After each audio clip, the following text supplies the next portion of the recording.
Bulletin में सबसे पहले शामिल करेंगे विफाकी वजीर इत्तलात फवाद चौधरी का बयान, जो कहते हैं कि विफाकी हुकूमत अगले हफ्ते से सोशल मीडिया पर मुनाफरत फैलाने वालों के खिलाफ बड़ा क्रैकडाउन शुरू करेगी। विफाकी वजीर इत्तलात फवाद चौधरी ने मजीद कहा कि किसी को नफरत का प्रचार करने की इजाजत नहीं दी जाएगी, किसी को दूसरों की आजादी सल्ब करने का हक नहीं, इजहार राय की आजादी लामहदूद नहीं। साथ ही ये भी कहा कि रियासत में ताकत का इख्तियार सिर्फ हुकूमत के पास है, ये इख्तियार किसी इनफिरादी शख्स को नहीं दिया जा सकता। सोशल मीडिया पर नफरत आमेज मवाद कंट्रोल किया जाएगा। वज़ीर आला सिंध मुराद अली शाह ने कहा है कि इरशाद रांझानी के बाद रमशा कत्ल केस में भी इंसाफ होगा। इरशाद रांझानी के कत्ल को गलत रंग दिया जा रहा है। इरशाद रांझानी कत्ल इंसानियत का मामला था, इसे लिसानियत की तरफ ले जाया गया। मुराद अली शाह ने कहा कि विफाकी हुकूमत सिंध के मामलात में मुदाखलत नहीं कर सकती। वसाइल के मामले पर विफाक सिंध के साथ ज्यादती कर रहा है। आगे बढ़ेंगे। वजीर रेलवे शेख रशीद अहमद ने दावा किया है कि 40 बंदों की लाइन लगी है, वो सब जेल जाएंगे। उन्होंने कहा कि डाकू लुटेरे मुल्क को लूट गए हैं, IMF के पास जाना मजबूरी है। रावलपिंडी में गुफ्तगू करते हुए शेख रशीद अहमद ने कहा कि इमरान खान की जगह मैं वजीर आजम होता तो भी IMF के पास जाने पर मजबूर होता। जबकि पीपल्स पार्टी के रहनुमा खुर्शीद शाह कहते हैं कि पब्लिक अकाउंट्स कमेटी के इस्तेहकाम की जिद्दोजहद किसी शख्सियत के लिए नहीं, पार्लियामेंट और उसके हर इदारे को मजबूत और मुस्तहकम देखना चाहते हैं। साथ ही ये भी कहा कि हुकूमत सियासी नातजुर्बाकारी की वजह से हर मामले पर यू टर्न लेती है और अपनी नाकामी का इल्जाम ऑपोजिशन को देती है। हुकूमत जान ले, आवाम में बर्दाश्त की एक हद होती है।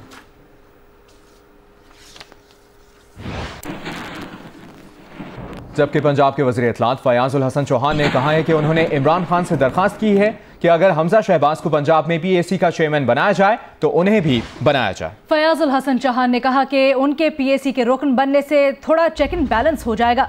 फयाज उल हसन चौहान ने कहा कि शहबाज शरीफ को पब्लिक अकाउंट्स कमेटी का चेयरमैन खुशी से नहीं बनाया, ऑपोजिशन ने 5 माह तक ऐवान की कार्रवाई नहीं चलने दी। सिंध के मुशीर इत्तलात मुर्तज़ा वहाब ने कहा है कि पाकिस्तान को माशी बहरान में मुब्तला करने की जिम्मेदार तहरीक इंसाफ की नाअहल हुकूमत है। मईशत इनसे संभल नहीं रही और इल्जाम सियासतदानों पर लगाते हैं। मुर्तज़ा वहाब ने कहा कि PTI वाले ज़हनी तौर पर कंटेनर पर विराजमान हैं। वज़ीर आज़म कंटेनर से उतरकर हकीकत का सामना करें। उन्होंने कहा कि तहरीक इंसाफ मुल्क को तबाही के दहाने पर ला चुकी है। वज़ीर आज़म की बातों से दुनिया भर में पाकिस्तान की जगहसाई हो रही है।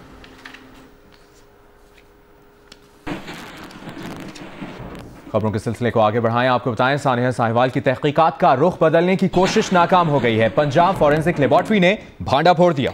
जराये के मुताबिक पुलिस की गाड़ी में लगने वाली गोलियां भी पुलिस ने ही चलाई। फॉरेंसिक के लिए भिजवाई गई सब मशीन गन और पिस्तौल फायरिंग में इस्तेमाल ही नहीं हुई। सुप्रीम कोर्ट ने खातून और 4 बच्चों के कातिल को 5 बार सजाए मौत देने का हुक्म दे दिया है। सुप्रीम कोर्ट ने मुलजिम की बरियत और सजा उम्र कैद में तब्दील करने की सदा मुस्तरद कर दी है। जेवरात चोरी करने के लिए खातून और बच्चों को कत्ल किया गया। चीफ जस्टिस ने रिमार्क्स दिए और कहा कि बच्चों को इसलिए कत्ल किया गया कि बाद में गवाह न बन जाएं। कत्ल को छुपाने के लिए मुलजिम ने घर को आग लगा दी। ट्रायल कोर्ट ने मुलजिम फैसल को 5 बार सजाए मौत दी, जिसे हाई कोर्ट ने बरकरार रखा। सुप्रीम कोर्ट ने सजाए मौत का फैसला बरकरार रखते हुए बरियत की अपील मुस्तरद कर दी।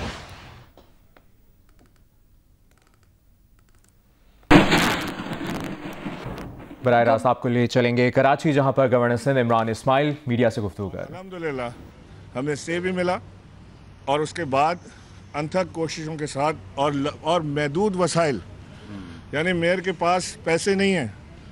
इन्हें मैं बार बार गवर्नर हाउस बुला के कहता हूँ कि आप डेब्रीज उठा लें, यहाँ से जो सारी तोड़ फोड़ हुई है इसका कचरा उठाएं, मलबा उठाएं। वो बेचारे हमेशा ही कहते हैं कि मेरे पास पैसे नहीं हैं। अब हम कोशिश कर रहे हैं कि मिल के मेयर साहब के हाथ मजबूत करें, KMC के हाथ मजबूत करें और ये जो कराची में मलबा है कम से कम इसे उठाने की हम कोशिश करें, क्योंकि ये जब तक मलबा नहीं उठेगा कराची अपनी असल सूरत में नहीं पहुंचेगा। जिन लोगों ने कुर्बानियाँ दी अपनी कारोबार की, जिन्होंने कुर्बानियाँ दी अपनी जगहों की, जो जहाँ अरसे से बैठे हुए थे जो टूटी, उनको भी रिहेबिलिटेट करने की कोशिश हम कर रहे हैं। और उनकी कुर्बानियों को ज़ाया ना होने के लिए, कराची की असल सूरत में वापस कराची को लाने के लिए हमें कचरा उठा के कराची की ब्यूटिफिकेशन का प्रोग्राम करना है। इस पे भी इंशाल्लाह वज़ीर आज़म से बात होगी कि कोई अगर वहाँ से वो मदद कर सकें कि KMC ये कचरा उठा सके और वो कराची की ब्यूटिफिकेशन और कराची को अपनी असल हालत में जो प्रोग्राम था जिसके तहत ये सारा ऑपरेशन किया गया उसमें ला सके, तभी इसका कोई फ़ायदा होगा, वरना इसका कोई फ़ायदा ना हुआ कि दुकानें हमने तोड़ दी, कचरा हम उठा नहीं सके, फिर ढाबे और चीज़ें वहाँ पे जमा हो गई। कराची की सूरत हाल वह जूँ की तूं रहे। तो हमारी ये कोशिश है कि हम जितनी मुमकिन कोशिश हो सके, मदद हो सके फेडरल गवर्नमेंट की तरफ से, वो मैं KMC के लिए इंशाल्लाह वज़ीर आज़म से बात करके इनको दूंगा। मैं एक बार फिर मुबारकबाद पेश करना चाहता हूँ वसीम साहब, आपको, आपकी पूरी टीम को, आपके जो DG पार्क थे जिनसे आपने मिलवाया, मुझे नाम उनका मेरे जहन से निकल गया, वो सारे लोग मुस्तहिक हैं मुबारकबाद के, जिन्होंने इतना बड़ा कराची को। तो गवर्नर सिंध इमरान इस्माइल कराची में मीडिया से गुफ्तगू कर रहे थे। आपको बताएं कि सिंध में यंग डॉक्टर्स एसोसिएशन ने एक बार फिर तमाम OPDs का बायकॉट कर दिया है। तनख्वाहों और अलाउंसेस में इजाफे का नोटिफिकेशन जारी ना होने पर डॉक्टर्स ने सरकारी अस्पतालों की OPDs और ऑपरेशन थिएटर्स को ताले लगा दिए हैं। हमें रिपोर्ट करेंगी उमामा मलिक। यंग डॉक्टर्स तनख्वाहों और अलाउंसेस में इजाफे का मुतालबा कर रहे हैं। महकमा सेहत सिंध की जानिब से मुतालबात मानने का ऐलान करके हड़ताल तो खत्म करा दी गई थी, ताहम अब तक नोटिफिकेशन जारी न होने की वजह से डॉक्टर्स ने एक बार फिर तमाम OPDs और ऑपरेशन थिएटर बंद कर दिए। मुर्तज़ा वहाब साहब ने, CM सिंध ने ऑन द फ्लोर कल बोला है कि भाई पंजाब के बराबर करो। मुझे समझ नहीं आ रहा कि एक नोटिफिकेशन को साइन होने में 15 मिनट लगते हैं, प्रिंट होने में 15 मिनट लगते हैं, 1 घंटे का काम है जिसको 15 दिन गुजर चुके हैं। कह देते हैं कि हम आप लोगों के मुतालबात पूरे कर देंगे, नोटिफिकेशन भी निकल जाएगा, लेकिन अब तक उनकी सिर्फ ज़बानी कलामी ही बातें रही हैं, अभी तक कोई उनका नोटिफिकेशन नहीं निकला है। Jinnah civil, NICH, NICVD, Lyari general और दीगर अजला के अस्पतालों में ताहाल OPDs और OTs बंद हैं, जिसके 22 मरीजों को परेशानी का सामना करना पड़ा। Chairman young doctors doctor Umar Sultan कहते हैं, मुशीर इत्तलात सिंध ने गुज़श्ता हफ्ते हमारे मुतालबात मान लिए थे। 7 दिन में बाकायदा नोटिफिकेशन जारी करने की यकीन दहानी कराई गई थी, अब तक हमें कुछ नहीं मिला। बिलफर्ज अगर उन्होंने नोटिफिकेशन निकाला, पॉजिटिव होने के बजाय वो नेगेटिव हुए, हमारे किसी जूनियर सीनियर डॉक्टर्स के खिलाफ इंतकामी कार्रवाई की, तो हम रोड ब्लॉक करेंगे, CM हाउस का घेराव करेंगे, फिर इरिटेशन सड़कों पे होगी और तमाम इमरजेंसी और OPDs बायकॉट, सबका हम बायकॉट कर देंगे। डॉक्टर्स कहते हैं, मुतालबात पूरे ना हुए तो अगले मरहले में वजीर आला हाउस का घेराव करेंगे। डॉक्टर्स के खिलाफ किसी किस्म की इंतकामी कार्रवाई की गई तो सड़कें ब्लॉक करने के साथ इमरजेंसी का बायकॉट होगा। हुकूमत ने मनफी कदम उठाया तो हम भी इंतहाई कदम उठाने पर मजबूर होंगे।